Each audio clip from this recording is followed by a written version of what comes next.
President Trump also slapped 50% tariffs on copper imports, but he exempted refined metals. You can see the huge plunge that had in U.S. traded copper down Weaker than expected jobs report showing a sharp slowdown in hiring. You look at the Dow right now, it is down more than 400 points. But at the same time, President Donald Trump put a steep tariff on global trading partners. What if I told you Donald Trump just rocked the global copper market with a single sentence? We're putting a 50% tariff on copper. That quiet line, said behind closed doors, sent shockwaves across the world. Within hours, copper prices on COMEX jumped 13%, hitting a record $5.95 per pound. Wall Street buzzed, but the crash came fast. Over $4.2 billion was wiped out in a single day. Then came the real shock. Canada pulled the plug. As America's top copper supplier, covering over 40% of imports, Canada halted all shipments. Ottawa's message was clear. We won't be held hostage by chaos. This wasn't trade policy, it was an economic ambush. And the fallout? Massive.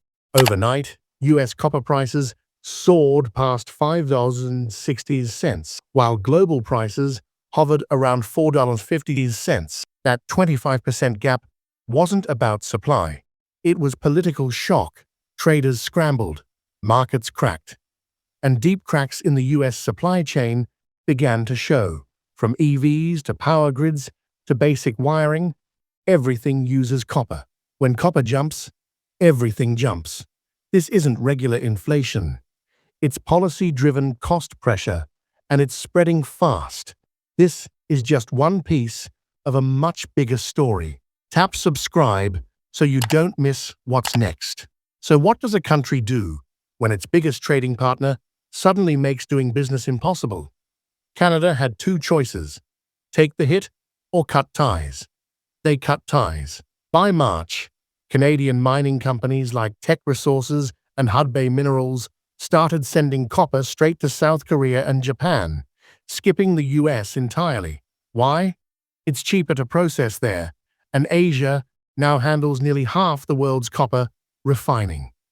That move broke a long-standing chain. Canada mines, the US refines, Asia consumes. Now, the US is out of the loop and out of leverage. The fallout hit fast. Electric vehicles use about 80 kilojoules of copper each, so every 5-cent price jump adds around $90 in production costs. Companies like Tesla and Ford had to adjust their plans. And it wasn't just cars. Renewable energy projects slowed down. Each mile of power line needs up to 5 tons of copper. That meant higher costs and major delays.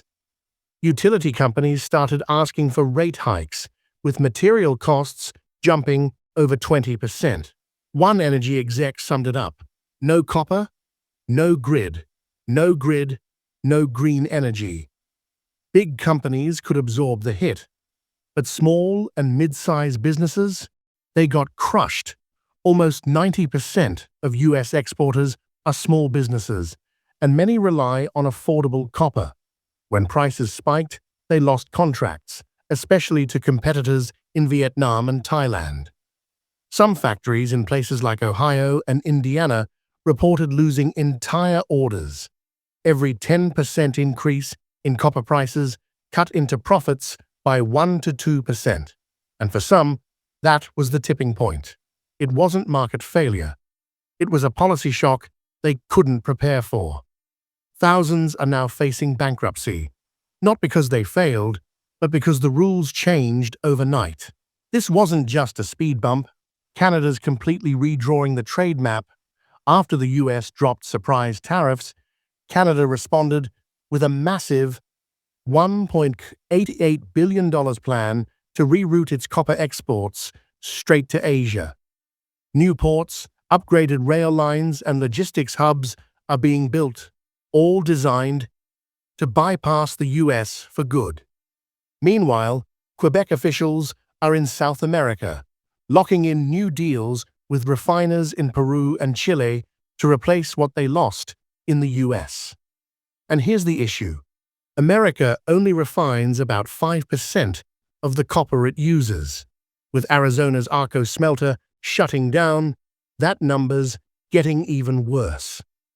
What's left is a broken supply chain.